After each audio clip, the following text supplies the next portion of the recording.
आज तक आपके साथ मैं हूं अंजना ओम कश्यप। वक्त हल्ला बोल का है और आज ये सवाल कि क्या 2024 के चुनाव करीब हैं, इसीलिए देश में हिंदू राष्ट्र की आहट सुनाई दे रही है। क्या देश के राजनीतिक एजेंडे को एक नैरेटिव के तहत आगे ले जाने के लिए कई सारे किरदार दिख रहे हैं? ये प्रश्न आज करेंगे। सबसे पहले यहां पर मौजूद खास मेहमानों से परिचय कराते हैं और आप सभी का बहुत अभिनंदन, क्योंकि यहां पर मौजूद छात्र और बुजुर्ग प्रश्न करेंगे उन लोगों से जो मंच पर मौजूद है। सबसे पहले आपका परिचय कराते हैं। विष्णु शंकर जैन जी, वरिष्ठ सुप्रीम कोर्ट के लॉयर, ज्ञानवापी मामले में केस लड़ रहे हैं, तालियों के साथ स्वागत। संगीत रागी जी, प्रोफेसर संगीत रागी आरएसएस के जानकार के तौर पर है, तालियों के साथ स्वागत कीजिए। मृत्युंजय तिवारी जी, प्रवक्ता आरजेडी के, बहुत बहुत स्वागत है आपका यहां पर आने के लिए। सत्य प्रकाश मिश्रा जी, प्रवक्ता जेडीयू के, स्वागत तालियों के साथ। और हमारे साथ तस्लीम अहमद रहमानी साहब, जो कि प्रेसिडेंट है मुस्लिम पॉलिटिकल काउंसिल ऑफ इंडिया के, उन सभी का तालियों के साथ बहुत बहुत स्वागत। लेकिन इससे पहले कि हम आगे बढ़े, मुद्दा यह है कि बागेश्वर धाम के धीरेन्द्र शास्त्री ने कहा है कि हिंदू राष्ट्र पर इस देश की संसद में कुछ बड़ा होने वाला है। वो कई दिनों का यज्ञ भी कर रहे हैं कि हिंदू राष्ट्र ये बनना चाहिए।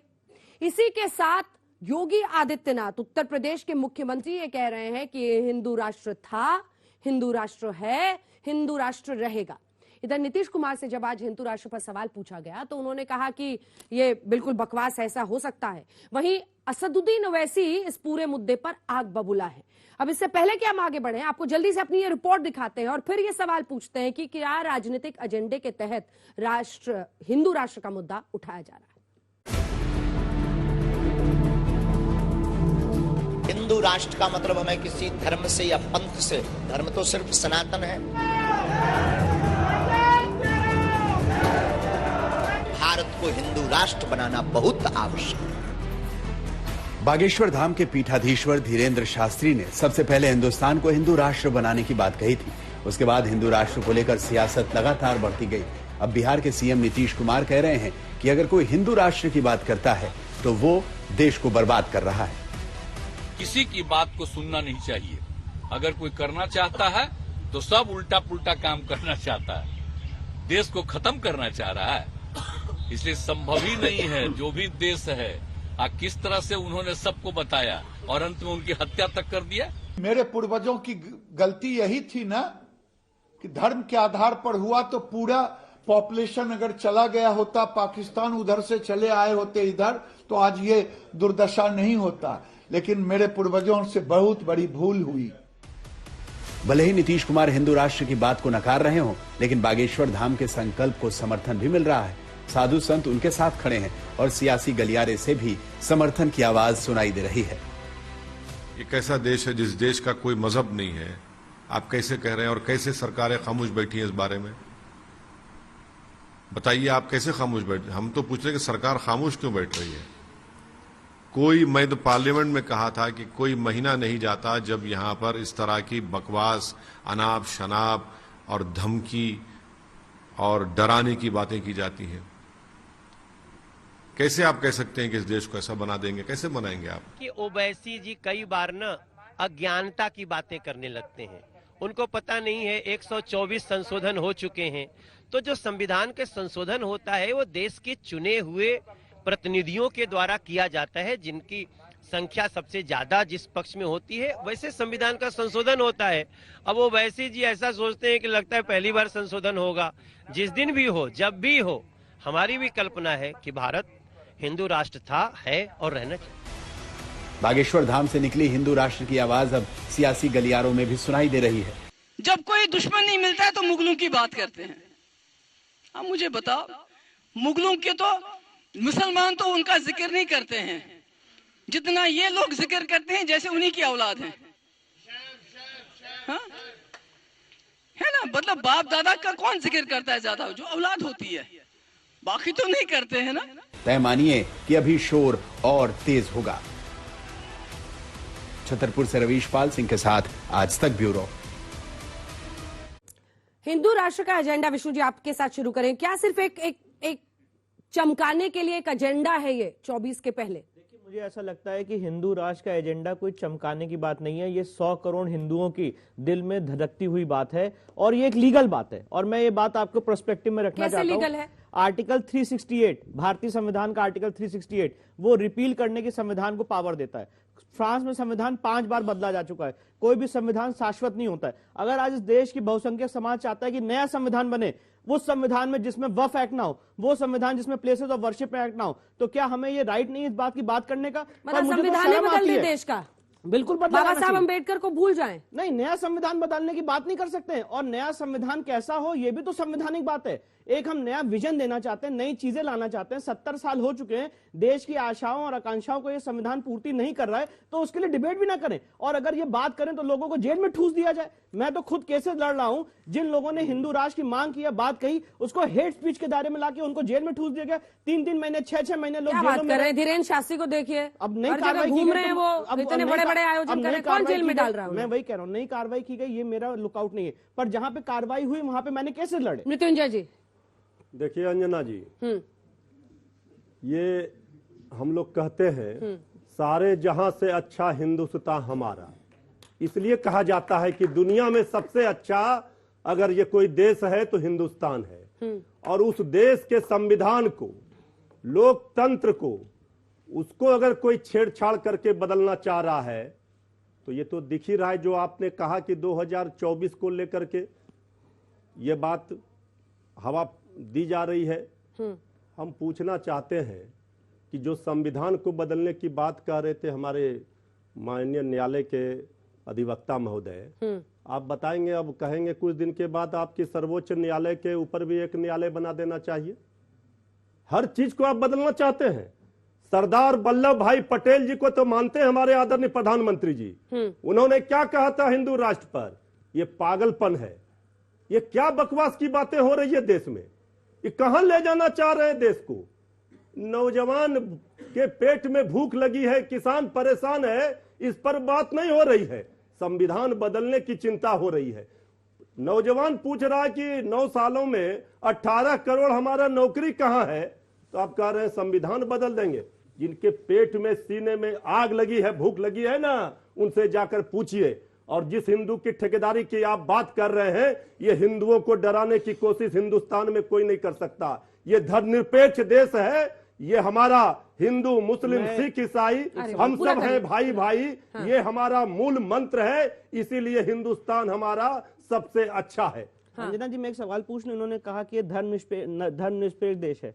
ये धर्म निरपेक्ष वर्ड संविधान में ऐड कब हुआ था, जरा बता दें। देखिए अधिवक्ता कब ऐड हुआ था सर, बता दीजिए प्लीज, महोदय, कृपया करके बता दीजिए। अधिवक्ता महोदय 1976 में, नहीं बता पाएंगे, मैं बताता हूँ। 1976 में इंदिरा गांधी सब बता देंगे, आप ऐसा बात कर रहे हैं, नहीं बता देंगे।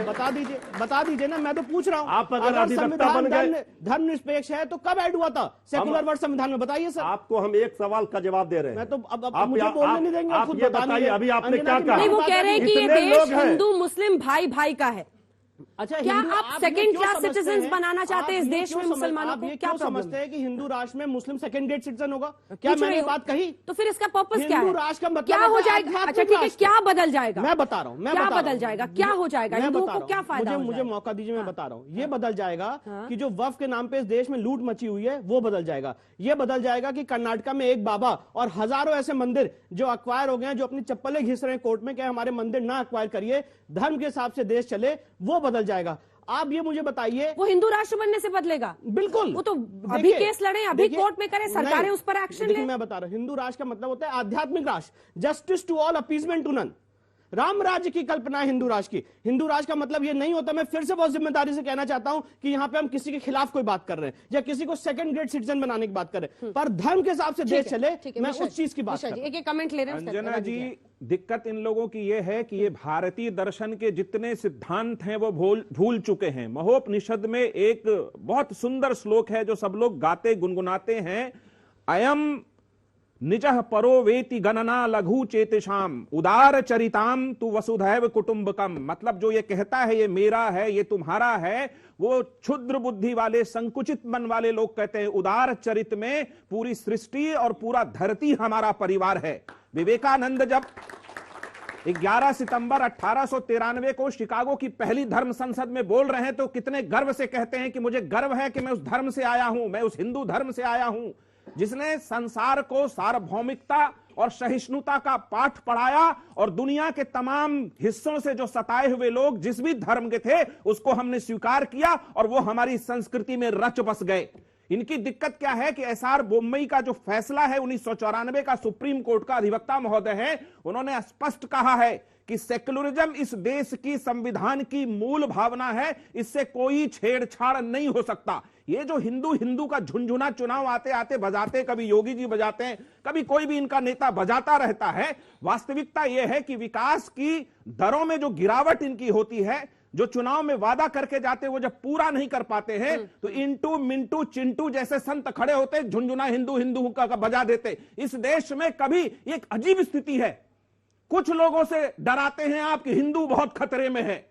कुछ लोगों को आप बताइए कि बाबा साहब अंबेडकर जिन्होंने 15 अक्टूबर 1956 को कहा I born as a Hindu but I will not die as a Hindu, आप बताइए उस बौद्ध धर्म के प्रति आपकी क्या चिंता है, बताइए सिखिज्म के प्रति क्या चिंता है, बताइए आप ये बोलकर जैन को क्या मैसेज देना चाहते, बताइए जो इस देश में नास्तिक है, जो किसी धर्म को नहीं मानता, उदार है सबके प्रति, उसके प्रति भारतीय जनता पार्टी के मुख्यमंत्री योगी आदित्यनाथ क्या कहना चाहेंगे? रागी साहब जवाब दीजिए उनकी बातों का। देखिए, हिंदू का मतलब है, इन्होंने कहा सिख का क्या होगा, बौद्ध का क्या होगा, इस्लाम का क्या होगा। हिंदू समाज और हिंदू दर्शन में सब कोई समाहित है, जो सबको ले चले वही हिंदू है। लेकिन दुर्भाग्य है कि एक धर्म ये कहता है कि जो ईमान वाला है वो तो ठीक है, जो ईमान वाला नहीं है वो काफिर है और वो हत्या के लायक है।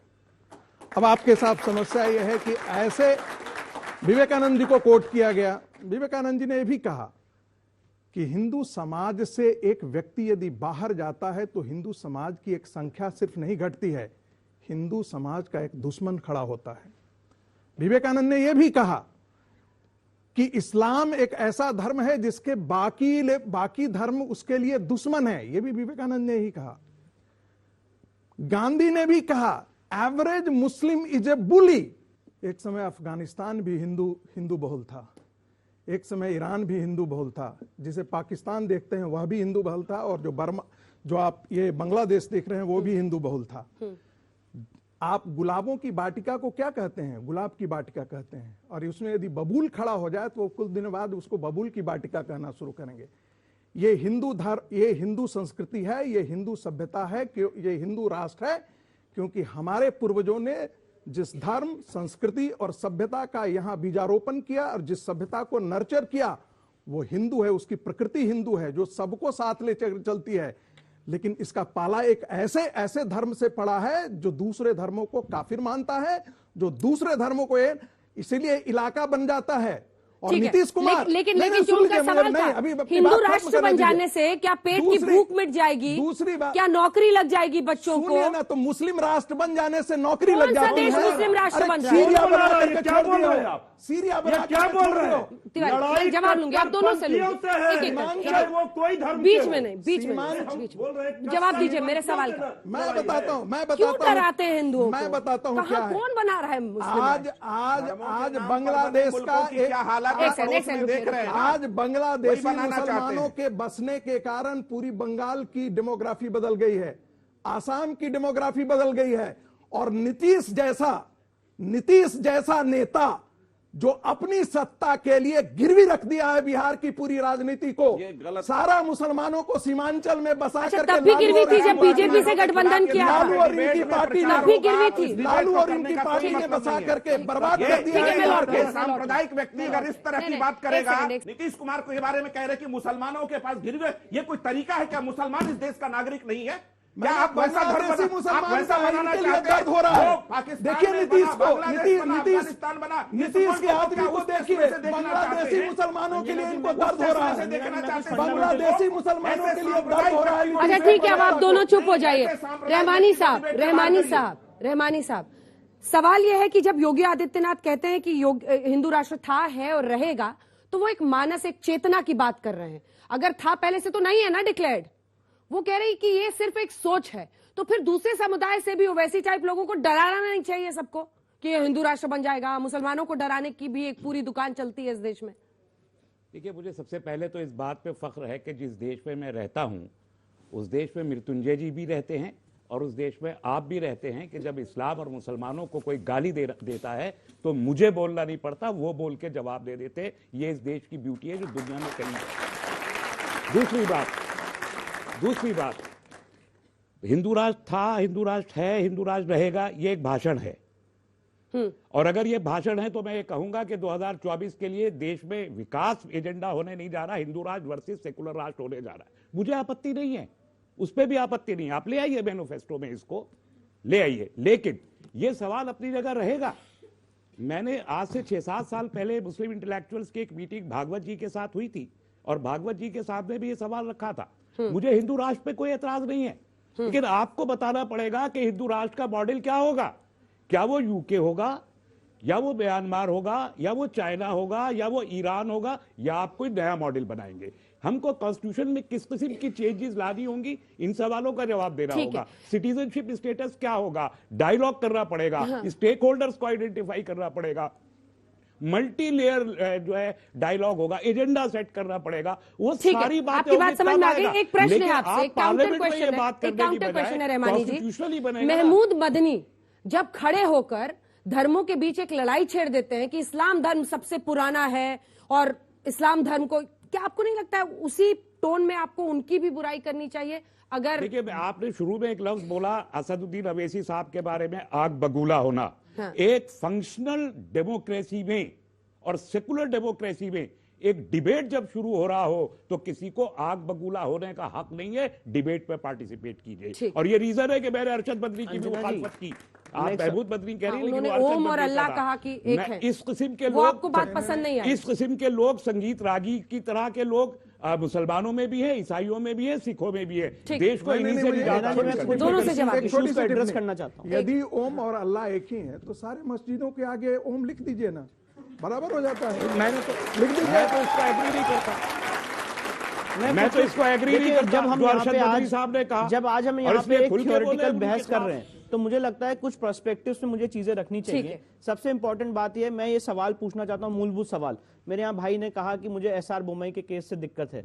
मैं इनसे पूछना चाहता हूँ, क्या सेकुलरिज्म वर्ड जब 1976 में 42nd अमेंडमेंट से लाया गया, क्या उसको डिफाइन किया गया? We the people of India having solemnly resolved to constitute India into a sovereign, social, secular, democratic republic। ये जो दो वर्ड है सेकुलर और सोशलिस्ट, ये ओरिजिनल संविधान के निर्माताओं ने नहीं रखे थे अंजना जी, ये बाद में 76 में लाए गए। और ये शपथ ली गई थी संविधान का, जो प्रियम्बल मैंने आपको पढ़ के सुनाया, 26 नवंबर 1949 को। पहली बार इस देश की लीगल हिस्ट्री में ऐसा हुआ है कि कोई शपथ ली गई हो 26 नवंबर 1949 में और उसके 30 साल बाद ऐड आता है कि नहीं वो शपथ जो ली थी उसमें 2 वर्ड और ऐड कर दिए जाएं, और बिना उन वर्ड्स को डिफाइन किए हुए आप कैसे मुझे फोर्स कर सकते हैं? यही बात कहना चाह रहा था। मैं कुछ और कह रहा हूं। आज मैं ये मानना चाहता हूं कि मेरा धर्म सुप्रीम है। पूरा कर ले आज तस्लीम अहमद प्लीज, तो मैं ये बात पूछ रहा हूं, आप कैसे मुझे फोर्स कर सकते हैं सेकुलर रहने के लिए? सरकारें सेकुलर होती हैं, लोग कभी सेकुलर नहीं होते, पर आपने हमें फोर्स किया है कि नहीं हम सेकुलर हैं, और उस सेकुलरिज्म का जो हम गंदा रूप देख रहे हैं वो हमारे सामने है। क्या गंदा रूप है? गंदा रूप ये है अंजना जी, मैं इसका उदाहरण देता हूं। वक्फ एक्ट 1995 सेक्शन 8, वक्फ की प्रॉपर्टी के लिए सर्वे होता है। मैं पूछना चाहता हूं सबसे कि कोई हिंदू की संपत्ति के लिए सर्वे होता है क्या, और उसका खर्चा राज्य सरकार वहन करती है क्या? क्या सेक्शन चल रही है? एक मिनट सर, एक मिनट, ये सेक्युलरिज्म का गंदा रूप हमने देखा है।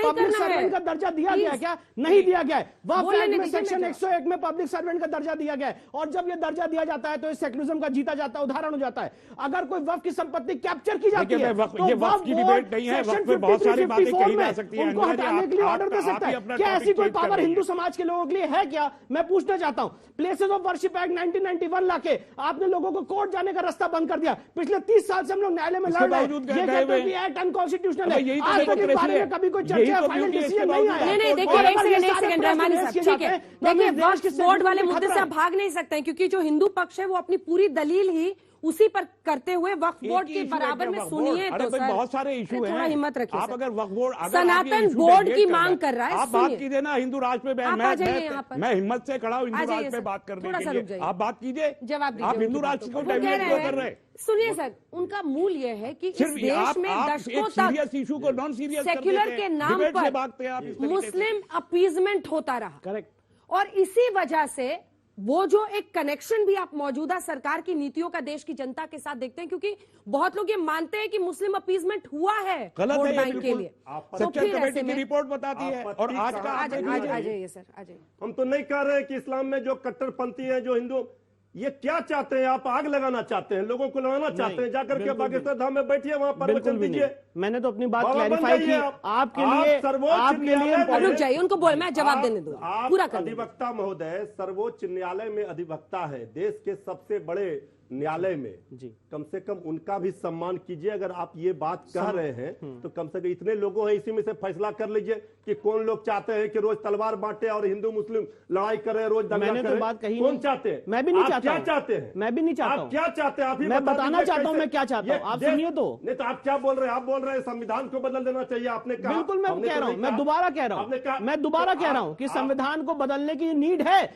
100 अमेंडमेंट, संविधान में 100 अमेंडमेंट हो चुके हैं भाई। 100 अमेंडमेंट क्यों पूरा करने दीजिए, उनको पूरा करने दीजिए, मैं मौका दूंगी, लेकिन एक एक करके, एक साथ नहीं, ठीक है। न हिंदू बनेगा न मुसलमान बनेगा, इंसान की औलाद है, इंसान बनेगा। अब मैं जवाब इस दे बात दूं? से सब लोग सहमत अंजना हैं, जी, तो बजाइए ताली। और नहीं आप ताली कोई बजवाइए, तलवार बांटने आप वाले ताली लोग, बजवाइए, मैं ये लीगल ज्ञान बात करना देने, चाहता हूं, धर्म के और नाम मुझे पर मौका ज्ञान दीजिए। देने वाले लोग, ये संविधान को बदलने वाले, जवाब दीजिए। मैं इनकी जवाब दे मंशा दूं? कभी सफल नहीं जवाब होगी। दीजिए, मैं फिर आ रही जवाब इसलिए देना चाहता हूं, संविधान क्यों बदलना चाहिए। संविधान संविधान कहने से बदल देना चाहिए, बाकी लोग सब अज्ञानी है। अच्छा, ठीक है, जवाब- बड़े ज्ञानी है। सर हमारी बात तो सुन लीजिए, इतना एग्रेसिव मत होइए। एग्रेसिव इसलिए आप कह रहे हैं संविधान बदलना चाहिए। हाँ, तो कल मैं कहेंगे हिंदुस्तान का नाम बदलना चाहिए। अरे मैं शालीनता आपकी से- मंशा क्या है, ये मैं तो बता शालीनता से दीजिए। अपनी बात कर आप रहा हूं। चाहते क्या है? ठीक है तिवारी जी, देखिए संविधान में एक आर्टिकल है, आर्टिकल 28, जो ये कहता है कि नहीं भाई, सरकार अगर किसी इंस्टीट्यूशन को फंड्स दे रही है तो वहां पे कोई भी धार्मिक शिक्षा नहीं होगी।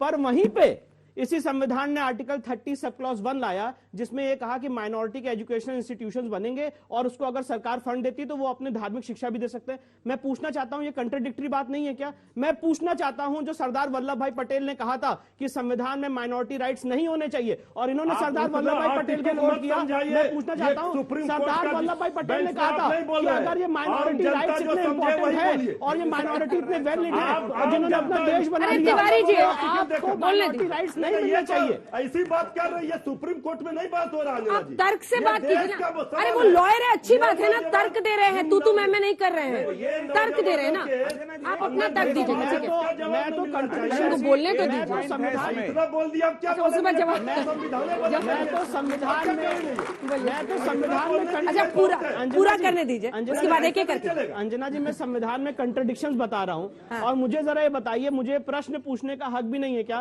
जब सरदार वल्लभ भाई पटेल ने कहा था, तो चले गए वहीं पर। सर अरे 2 साल से तो मोदी जी है। अंजना जी, मैं अपनी बात तो कंप्लीट कर लूं। सरदार वल्लभ भाई पटेल ने कहा था कि अगर इस देश के माइनॉरिटी इतने स्ट्रांग है जो अपना एक देश बना सकते हैं तो उनको माइनॉरिटी राइट्स नहीं मिलने चाहिए। उसके बाद भी माइनॉरिटी राइट्स है। 5,200 करोड़ रुपए केंद्र सरकार माइनॉरिटी ठीक है, सवाल पूछिए। और उनके एजुकेशन इंस्टीट्यूशंस आप हिंदुस्तान में ही रहते हैं, एकदम हिंदुस्तान में रहते हैं, हिंदुस्तान हिंदू है। आराम से आराम हम भी से। कह रहे हैं कि हम हिंदू हैं, हाँ, तब लेकिन आप ये बताइए मेरे को कि हमको हिंदू वोट बनाने में आपको दिक्कत क्या हो रही है? हमको कोई दिक्कत नहीं हो रही है। तो आप तो इतराज उठा रहे हैं। आप लड़िए मत सर, लड़िए मत, सवाल पूछिए, सवाल पूछिए, ओवैसी सवाल पूछिए। ओवैसी जी, जब वो कहते हैं कि ना हटा दो हटा दो फोर्स को, हम यहाँ पे मुस्लिम कंट्री बनाएंगे। अच्छा, ठीक है। पंथियों के खिलाफ 140 करोड़ देशवासी। मेरा सवाल आरजेडी और जेडीयू से है। बिहार में जो है जाति जनगणना कर रहे हैं आप लोग तो हिंदुओं को बांटने का काम कर रहे हैं। आप हिंदू, सिख, मुस्लिम, ईसाई की कर रहे हैं। ठीक है, आप दोनों इसका जवाब दे दीजिए। जाति जनगणना इस देश में अंग्रेज सरकार ने कराई। ओबीसी रिजर्वेशन लागू होने के बाद यह जानना बहुत जरूरी है कि इस देश में कौन सी जातियां और हाशिए पे पड़ी हैं, किस जाति की क्या संख्या है। उसके विकास को सुनिश्चित करने के लिए एफर्मेटिव एक्शन पॉलिसीज बनानी पड़ती है ताकि उसका विकास हो सके और वो मुख्य धारा में समाज के आ सके।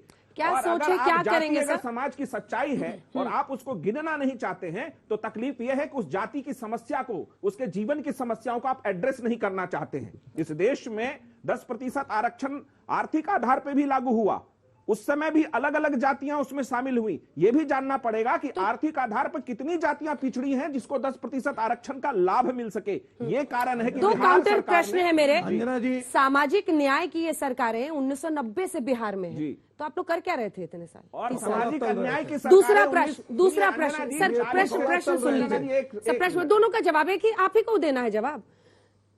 क्या करेंगे आप जातीय जनगणना? क्या आप आरक्षण के अनुपात को बदलेंगे?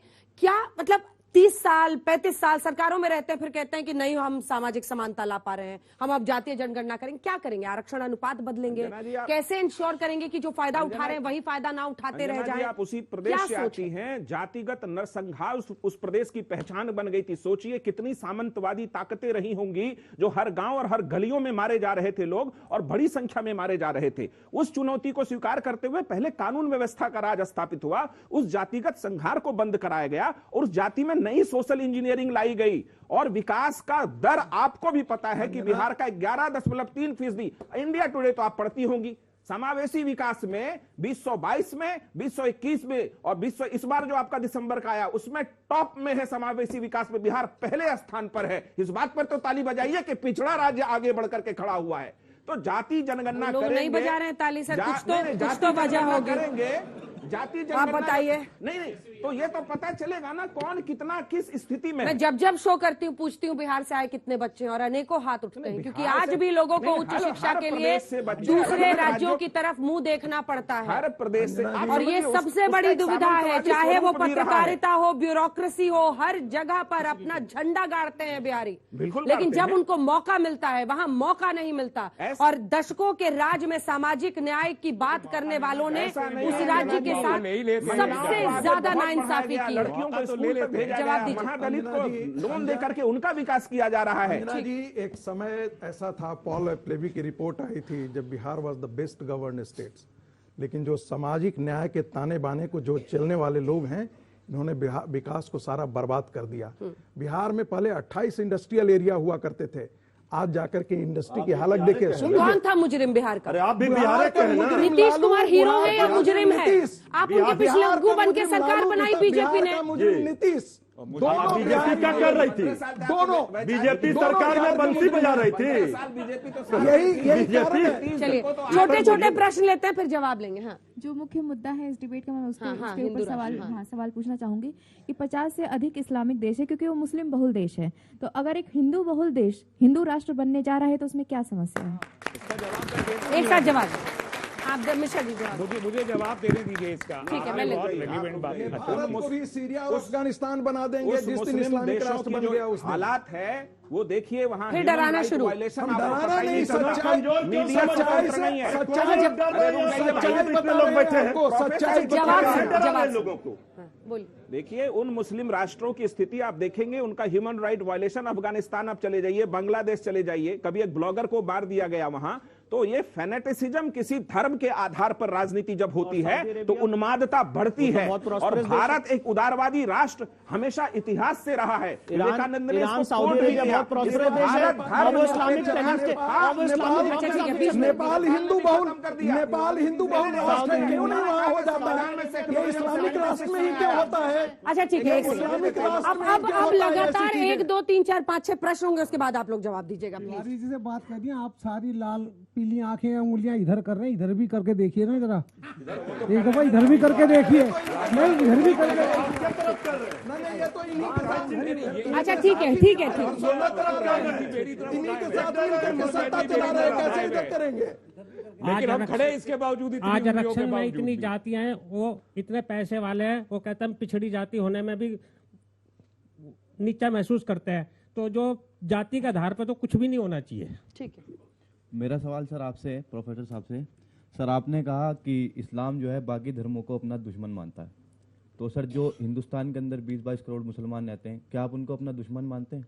हम नहीं क्योंकि वो मानते आपको हैं। अपना दुश्मन मानते हैं। बहुत और सर अच्छा अगर हिंदू राष्ट्र बन गया तो क्या वो आपके दोस्त बन जाएंगे अगर आपके दुश्मन है अभी तो? सुन लीजिए, हम नहीं मानते हैं, हम उनको दुश्मन नहीं मानते हैं, लेकिन वो सरतन से जुदा करने के नारे सड़कों ये आप हर मुस्लिम के लिए इस देश में कह रहे हैं। आप सुन रहे हैं अपने आप को कि आप क्या कह रहे हैं? मेरी बात सुनिए प्लीज, फिर बीच में, लेकिन सुनिए, 1000 साल से हम रह रहे देश में, सुन लीजिए, मैं यही बात कह रहा था। ये हिंदू राष्ट्र है, लेकिन ये हिंदू राष्ट्र तभी तक रहेगा यहाँ पर जब तक कि ये प्रिडोमिनेंटली हिंदू देश है। जिस दिन मुस्लिम पॉपुलेशन बढ़ता जाएगा, मुस्लिम पॉपुलेशन बढ़ता जाएगा, वो हिस्सा भारत के लिए उतना ही कठिनाईदायक होने वाला है। आपने देखा केरला के अंदर एक गांव मुस्लिम बहुल हो रहा है, तो कह रहा है कि आप घंटी नहीं बजा सकते मंदिर में। कह रहा है ये मुस्लिम इलाका है, 400 विद्यालय मुस्लिम इलाके के विद्यालय, कह रहे हम शुक्रवार को ही छुट्टी होगी, संडे छुट्टी नहीं होगी। ये मानसिकता क्या है? यही देश का इस्लामीकरण हुआ है। 1947 में 23% मुस्लिम था, ये उस विचार के कि कोई आंख निकालते हैं कि एक जवाब रहमानी वो 9.6% भारत में, अच्छा ठीक है, आज 18% होकर के वही मांगे पूरी करें। वैसे ही 1000 साल से यहाँ पर, वैसे ही आक्रामकता की है जो 1947। 1000 साल से यहाँ पर सनातनी धर्म के मानने वाले लोग रहते हैं, जो हिंदू नहीं कहलाए जाते थे, सनातनी कहलाए जाते थे, पीसफुली रह रहे। लेकिन 2014 से लेके अब तक इतना खौफ बपा किया गया जैसे हिंदुओं के ऊपर बहुत बड़ा खतरा। ये सिर्फ पॉलिटिकल है, ये पॉलिटिकल है। इससे पहले 2014 से पहले इस मुल्क के 100 करोड़ हिंदुओं को इतना नहीं डराया जितना अब डराया जा रहा है। प्रोफेसर साहब, आपके क्लास में कोई बच्चा ऐसे बोलने लगेगा, अच्छा लगेगा आपको? एक साथ मत बोलिए। कौन सा मुस्लिम राष्ट्र तो भाईचारा था क्या? एक चीफ मिनिस्टर मुसलमान नहीं, आप लेकिन पॉलिटिकल क्यों हो गए? एक गवर्नर मुसलमान, आप पॉलिटिकल क्यों हो गए? इस देश में क्या धर्म के आधार पर दंगे पहले नहीं हुए? 2014 के बाद आप क्यों बोलने लगे? आप पॉलिटिकल हो गए। 2014 में सबसे आपको पहले मौजूदा कहा सरकार गया से कि दिक्कत हिंदुओं है। का राष्ट्र आया है, इससे पहले कभी नहीं कहा गया चलिए था। ठीक है, अगला 2014 में कहा जैसे गया आप और इन्हीं के मानसिकता की लोगों ने बात कर रहे हैं सर कि अभी जो है रेडिकलाइज मानसिकता है, ये इंडिया को भी सीरिया अफगानिस्तान बना देंगे। सर मैं आपको जो है अभी 3 साल पहले की बात बताना चाहता हूँ। 2019 22 से 24 फरवरी दिल्ली दंगे, उसमें जो था हिंदुओं का भी हाथ था, मुसलमानों का भी हाथ था। तो आपके क्या हिंदू राष्ट्र बनने से ये दंगे रुक जाएंगे? बहुत अच्छा सवाल किया, मैं इसका उत्तर दे दूं अंजना जी। छोटा सा लेकिन 3 लाइन। हिंदुओं की आक्रामकता अपने को बचाने के लिए है और मुसलमानों की आक्रामकता अपने धर्म के फैलाव के लिए है। इस दोनों अंतर को समझिएगा। हरियाणा में परसों जो जलाया गया है वो कौन सी पूरी दुनिया में इस्लाम। मैं प्रोफेसर साहब आपको इतना ही कहूंगी, एक सेकंड, अब सब चुप हो जाइए। मैं इतना ही कहूंगी प्रोफेसर साहब कि किसी भी एक पूरे धर्म को जो आप एक रंग में रंग रहे हैं उससे आपको बचना चाहिए। आने वाली पीढ़ियां प्रोफेसर को सुनती हैं, सीखती हैं, समझती हैं। आप एक पूरे धर्म को, एक मजहब को रंग रहे हैं सर। किया है सीरिया में क्या है, अफगानिस्तान में क्या है, अल्जीरिया में क्या है, मोरक्को में क्या है, सिक्किम में बम कौन फोड़ता है, लंदन में बम कौन। कुछ लोग कहकर कह सकते हैं अपनी बात, लेकिन एक पूरे मजहब को मत रंगिए एक रंग। गुलदस्ता कहा गया है मुख्तलिफ रंगों का और हमेशा कहा गया है, लेकिन आप उसको वहाँ चुप नहीं होंगे, आप पूछिए।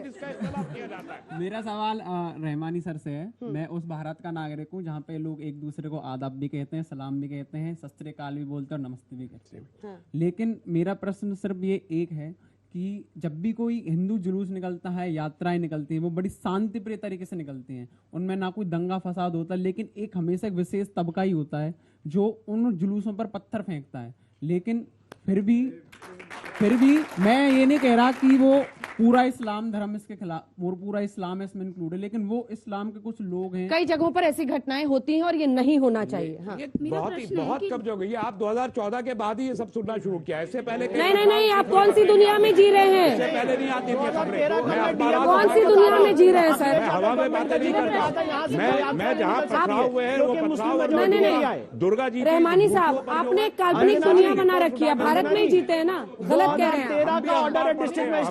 बात करते हैं तो मुकुल शर्मा के नाम पे इतने बयान देते हैं, वो कन्हैया लाल के समय मौन क्यों है? पंडित धीरेन्द्र शास्त्री जी का एक बयान आया था, जब गजवाए हिंद पे विवाद नहीं तो भगवा हिंद पे क्यों? विवाद का है, हम तो खुद ही पूछ रहे हैं। 2-3 प्रश्न बच्चों को बोलने दीजिए। मेरा एक प्रश्न है कि जब इस्लामिक देश हैं इतने सारे, उनको तो किसी ने नहीं कहा कि हम हिंदू राष्ट्र बनाएं, और जब हिंदू राष्ट्र है तो फिर हिंदू राष्ट्र ही बनने दो ना, इस्लामिक क्यों बनाएं हम उसे? ठीक है। मेरा सवाल संगीत सर से है और एक सवाल मृत्युंजय तिवारी जी से है। सर हमारे आदरणीय प्रधानमंत्री जी कहते हैं कि सबका साथ सबका विकास, तो हम हिंदू राष्ट्र बोलकर उनको आहत नहीं कर रहे। और एक आपसे है कि जब आप ये कहते हैं कि हिंदू मुस्लिम सिख ईसाई हम इंसान के बच्चे इंसान की बात करेंगे, तो आपने मृत्युंजय तिवारी क्यों लगाया है? मुझे क्यों घूर के देख रहे हो? तिवारी जी, हमारा सवाल आपसे कि नुपुर शर्मा जब बयान देती है उसके बाद आप देखते होंगे कि कितनी हिंसाएं की गई, कितनी कन्हैयालाल तिवारी और मर्डर किया गया, लेकिन जब कन्हैयालाल तिवारी के मर्डर किया जाता है उसके बाद कितने संगठन आए थे उनके विरोध में? इसलिए ना हमने कहा कट्टरपंथी, ये किसी जात के, किसी धर्म में आतंकियों का, गुंडों का, बदमाशों का कोई जात प्रश्न कुछ और था तिवारी जी। कट्टरपंथी उसका प्रश्न ये था, सुनिए नहीं, उसका प्रश्न, एक सेकंड, उसका प्रश्न ये था कि इस्लामिक कट्टरपंथ पर सबके मुंह पर टेप लग जाता है। कहाँ टेप लग जाता है? सर, तन से जुदा वाला गैंग जब एक्टिव होता है, पूरी बाइनरी इस मुल्क में जो है वो इतना भी कमजोर नहीं है हिंदुस्तान का हिंदू जो आप कह रहे हैं कि टेप लग जाता है। हमारा लड़ाई है कट्टरपंथी ताकतों से। ये देश को खोखला कर रहा है, कमजोर कर रहा है। कोई भी हो, हम नफरत की खेती नहीं करने देंगे। हम as a nation, as a country बहुत मजबूत है और रहेंगे। हाँ, प्रश्न सुनिए। सर, मुझे तो पहली बात ये समझ नहीं आता हम लोग ये बात ही क्यों कर रहे हैं। प्रश्न पूछिए। हाँ, प्रश्न ये है सर कि सॉरी कि सर ये जो आया था ना ये हिंदू मुस्लिम, सर ये हम लोगों ने नहीं करा है, ये हिंदुओं ने, ये मुस्लिमों ने नहीं करा है सर। ये आजादी से पहले ये अंग्रेजों की ये चाल थी, divide and rule policy sir. ये तब से तो ये बीज बोया गया सर। उस बीज को हम आज भी आगे लेके क्यों जा रहे हैं सर? जब आप बात करते हैं कट्टरपंथियों की, सर कट्टरपंथियों सर दोनों ही धर्म में गलत है, चाहे वो हिंदू में हो, चाहे वो मुसलमान में हो, या चाहे वो सिख में हो, या किसी में जवाब दीजिए इसका, फिर आगे बढ़े। मैं उत्तर देता हूँ। ठीक है, बहुत अच्छा। हिंदुओं ने मस्जिदों को जाकर के नहीं तोड़ा, लेकिन जितने आक्रांता आए नॉर्थ भारत के सारे मंदिरों को तोड़ डाला। और औरंगजेब जो है मन भर जनेऊ तोलता था। वो हिंदू नहीं थे, आरएसएस के लोग थे। और इस्लाम के नाम पर ये सारे कत्लेआम और मंदिर तोड़े गए। ये हम तो नहीं बोले, बंकिम ने कहा entire medieval period is a chronicle of destruction of temples, Hindu temple. Medieval period के लिए कहा ना, आज के लिए तो नहीं कहा। आज के लिए तो नहीं कहा, फिर वही शुरू हो गया। पूरे आज के मुसलमान आपको बुरा नहीं लगता जब आप ऐसा बोलते हैं? मुस्लिम हक को आप पढ़िएगा, अरे विवेक, स्वामी विवेकानंद आदर्श हो सकते हैं। हिंदुओं की आक्रामकता पे बात हो रही है यहाँ पर। मेरा सिर्फ इतना सा सवाल है, मस्जिद में रखकर राम की मूर्ति को उसको पूजना और उसको हमारा मंदिर बोलकर वहां पे मंदिर की स्थापना करने शुरू कर देना, चलती हुई नमाज के बीच में हनुमान जी की चालीसा चलाकर ये कह देना कि हम ये नहीं बजने देंगे क्योंकि हिंदू राष्ट्र बनाना है। एक डॉक्यूमेंट्री आई थी 1991 में राम के नाम आई, 1998 में 7 साल तक बैन रखी। क्यों? क्योंकि हिंदुओं के अगेंस्ट बोला जा रहा है। किस तरह की आक्रामकता है ये, मुझे ये पूछना है आपसे। देखिए, मैं इसका जवाब देना चाहता हूं। सबसे इंपॉर्टेंट बात ये किस तरह की आक्रामकता है कि आप किसी भी मंदिर में आके वहां पे आप नमाज पढ़ लें और अगर उसको रोका जाता है तो आप कहते हैं कि नहीं ऐसा नहीं होना चाहिए। जो मेरी बहन ने यहाँ पे बात कही, मैं उनसे एग्री करता हूं कि अगर इस तरह की, और मैं यहाँ पे अंजना जी फिर से कहना चाहता हूं कि मैं यहाँ पे एक आक्रामक हिंदू राष्ट्र को प्रमोट या प्रोजेक्ट या एडवोकेट नहीं कर रहा हूं। मैं यहाँ पे एक मैंने तो कभी बोला ही नहीं सर, आपने सुना ही नहीं मेरी बात। मैं सही जगह पर आ गए। तिवारी जी बोलने दीजिए। देखिए, बहुत शॉकिंग है, आप बोलने ही नहीं देते यहाँ पे। मैं यहाँ पे मैंने शुरू में अपने ओपनिंग रिमार्क्स में कहा कि मैं यहाँ पे एक आध्यात्मिक हिंदू राष्ट्र की बात कर रहा हूं जहां पे जस्टिस टू ऑल होगा, अपीजमेंट टू नन होगा, और क्या क्या अपीजमेंट चीजें हुई हैं वो मैंने यहाँ पे गिनाई। पर अगर आप नहीं सुनना चाहते, अगर आप नहीं बताना चाहते कि सेक्युलरिज्म इस देश में कब आया, आप नहीं बताना चाहते सेक्युलरिज्म की परिभाषा क्या है, बताइए मुझे। संविधान में सेक्युलरिज्म कहीं डिफाइंड है क्या? कोई मुझे बताए यहाँ पे संविधान में सेक्युलरिज्म कहीं डिफाइंड है क्या? आजकल तो तिवारी जी सेक्युलर शब्द कोई पार्टी इस्तेमाल नहीं करना चाहती। देखिए, सेक्युलर शब्द जो सबको लगता है कि जो देश के हिंदू हैं वो नाराज हो जाएंगे। सब अब जनेऊधारी, मंदिर में घंटी सब बजाने लगे। देखिए अंजना जी, ये जो जहर बोने का काम शुरू हुआ, इसके बाद से ही लोगों के मन में ये भाव पैदा होने लगे। ये हिंदू और मुस्लिम, हम लोग तो एक खिलाड़ी रहे हैं और हम सभी धर्मों के जूठे पानी भी पीते थे। जो ज्ञानव्यापी में शिवलिंग के ऊपर वजू हो रहा है उसके खिलाफ बोलिए। क्यों नहीं बोलते आप? क्यों नहीं बोलते? ज्ञानव्यापी में शिवलिंग के ऊपर वजू हो रहा था, क्यों नहीं बोला? क्यों नहीं बोलते वो शिवलिंग है, हमें उसकी पूजा का अधिकार दिया जाए? क्यों नहीं बोलते हैं कि जो मथुरा में हमारी जो वहां पे भगवान की मेन मंदिर है उसके नीचे आज भी उनका जन्मस्थल है, उसको हमें वापस दीजिए? क्यों नहीं बोलते भोजशाला में जो मूर्तियां कटी हुई रखी हुई है उसको रिस्टोर करिए? क्यों नहीं बोलते कुतुब मीनार के अंदर जो गणेश जी उल्टे रखे हुए हैं उसको सही किया जाए? क्यों नहीं बोलते? बोलिए। 30,000 हम कुछ नहीं बोलेंगे। जितने हमारे बड़े बुजुर्ग बैठे हैं 30,000 बताइए कि ये काशी विश्वनाथ के अनादर करते हुए ये देश नहीं चला सकते। अरे और हम लोग, मैं यहाँ पे यही बात एडवोकेट कर रहा हूँ कि इस देश में आप एडवोकेट है साहब, ऐसी बात ऐसी दलील दीजिए जिससे देश की जनता जो है तथ्यों के साथ ऐसी दलील साथ लड़ रहे हैं।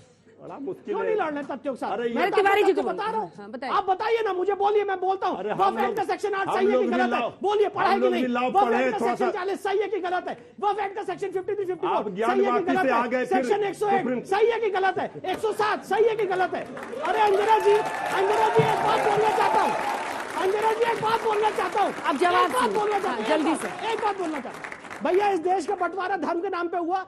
जो हिंदू वहां से पाकिस्तान से यहाँ इंडिया में आए और जो प्रॉपर्टी में रह रहे थे, वो राजीव गांधी सरकार ने बोर्ड को दे दी। आज वो बेचारे टेनेंट बन के पंजाब और हरियाणा में रह रहे हैं, पर अगर उसकी आवाज रेस की जाए तो इस देश के सेक्युलरिज्म का ताना बाना बिगड़ जाता है। और मैं अगर फैक्ट और फिगर के साथ तो ये कहेंगे नहीं। जवाब सुनिए, अब हो गया। आजादी के 75 वर्षों के बाद ऐसे ज्ञानी पैदा हुए जो इतना ज्ञान दे रहे हैं, बाकी अभी तक सब अज्ञानी थे। ये क्या बकवास कर रहे हैं? अगर दी है ये सब बकवास मत कीजिए, कर दीजिए, नौजवानों को भटकाइए। हमसे बड़े पंडित हिंदू नहीं होइएगा आप, तो फिर शांत रहिए। ये सब नकली चोला पान करके कोट पान करके जान मत दीजिए। अच्छा तिवारी जी, जवाब दीजिए ना, तर्क पे बात कीजिए। तर्क पे हम बात कर रहे हैं, वो तर्क के साथ बात करें। अब जवाब बताइए, सेक्युलर की परिभाषा पूछिए। अंजना जी, ये जितने लोग यहाँ बैठे हैं सब लोग दिल पर हाथ रख करके ये बताएं, ये पूछें अपने आप से कि क्या चाहते हैं लोग? दंगा, फसाद, उन्माद? दंगा चाहते हैं देश में? भाई भाई को लड़ाना चाहते हैं कि ये देश सबका है, हिंदुस्तान सबका है? ये जितने हम देखिए ना भाई, सब ताली बजा रहे हैं, आप लोगों का बहिष्कार कर रहे हैं। सर बैठिए बैठिए बैठिए। आप तो सबसे बड़े, आप तो सबसे बड़ा हिंदुस्तानी है। बैठिए सर प्लीज। अरे माइक के बिना आवाज नहीं जाएगी, बैठ जाइए। हम हिंदुस्तानी हैं, ये बात हम कह रहे हैं। और 140 करोड़ देश की माइक के बिना आवाज नहीं जाएगी, तो प्लीज बैठ जाइए सर, प्लीज। गर्व से बता रहा है, माइक के बिना आवाज नहीं जा रही आपकी, तो प्लीज शो को चलने दीजिए। हाँ, एक बात कहनी, एक दो सवाल ले लेते हैं, फिर आप ही जवाब दीजिए। हाँ, कि जैसा इन्होंने बोला, मैं 1000 साल से यहीं रह रहा हूँ। इन्होंने जो पाकिस्तान 1000 साल से, वो भारतीय है, रहमानी साहब नाम है, चुनाव लड़ चुके हैं, ये अलग बात है कि वोट कम मिले। हाँ, जो भी कुछ है, तो जब ये रह रहे हैं तो फिर हमारे भारत माता के टुकड़े क्यों करे गए? इन्होंने पाकिस्तान क्यों बनने दिया? फिर जब ये तो रह रहा है ना, नहीं दे पाएंगे ये है, तो हमारी भारत माता पाकिस्तान क्यों लिया इन्होंने? फिर एक ही रहने देते ना, फिर सब मिलके रहना चाहते हैं। कराने के लिए समाज में जहर फैलाएं, आग लगा के रह रहे हैं। नीतीश की राजनीति चलेगी तो इस देश के और टुकड़े होंगे। यही मरूंगा। नीतीश जैसा नेता इस देश को होगा तो और टुकड़े होंगे। अरे ये रागी जी अगर थोड़ी लिप्टी करने आएंगे तब भी मैं यही रहूंगा। 2-3 प्रश्न जल्दी से ये सेकुलरिज्म था, यहाँ रहूंगा। जो मैं समझता हूँ वो अपीजमेंट टू मुस्लिम। ये जो सेकुलरिज्म है, जो हमारे इंडिया में चल रहा है, उसमें सब जगह देखता हूँ मैं अपीजमेंट ऑफ मुस्लिम वोट्स होता है। तो ये क्यों है ऐसा? मतलब ये सेकुलरिज्म यदि होना चाहिए। और सब जो अब मंदिर जा रहे हैं, जनेऊ दिखा रहे हैं, वो क्या हो रहा है सर? वो कट्टरपंथी है, वो तिवारी जी ठीक बोल रहे हैं, उनके साथ। मैं ये पूछना चाहती हूँ, आप बड़े लोग हैं, आपके पास सिक्योरिटी है, हम as a public local level पे हम कैसे सिक्योर फील करें? हमारे पास तो कोई सिक्योरिटी नहीं है। जब दंगे होंगे, फसाद होंगे, तो हम जैसे ही लोग, लोकल लोग ही मारे जाएंगे उसमें, तो हम क्या करें?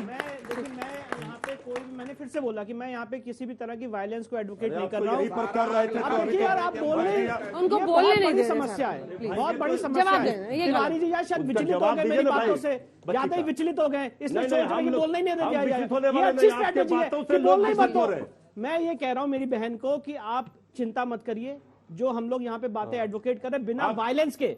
अरे भैया बोलने तो दीजिए। भाई आप कह रहे चिंता मत कीजिए, योगी जी मोदी जी ने बोलेंगे चिंता मत कीजिए, आप कैसे बोलिएगा? आप तो कह रहे संविधान बदलेंगे। इस देश के नागरिक बातों से तो चिंता हो रही है लोगों को। अगर मैं एक आइडियोलॉजी को प्रमोट कर रहा हूँ तो मैं ये नहीं बोलूंगा कि इसमें वायलेंस नहीं होगा। तिवारी जी और ये क्यों नहीं बोलते हैं जो कहते थे चिंता मत कीजिए, फिर भी जब योगी अपने मठ में चले जाएंगे, मोदी जी पहाड़ पर चले जाएंगे, तब देख लेना तुम्हारा क्या होगा। ये किसने बोला था? गलत बयान नहीं देना चाहिए। क्यों नहीं नागरिक को एक्शन लिया गया। मैं अपनी बहन को ये कहना चाहता हूं कि यहाँ पे मैं या संगीत रागी किसी भी तरह के वायलेंस को ना एडवोकेट कर रहे ना प्रमोट कर रहे। आप ही लोग कर रहे हैं, आप लोग कर रहे हैं, नफरत का बीज बो रहे हैं, नफरत का बीज बो आप लोग नफरत का बीज बो रहे हैं। हम साकार करना चाहते हैं राम राज्य की परिकल्पना को, राज धर्म की परिकल्पना को, इसमें कोई वायलेंस नहीं है। राज लाने के लिए तो सत्ता दे दिया, राम राज लाएगा। पहले मैं खड़ा रहूंगा। ठीक है, छोटा सा कमेंट, छोटा सा कमेंट। मेरा राम राज आएगा, चिंता मत कीजिए। 24 में कमेंट मेरा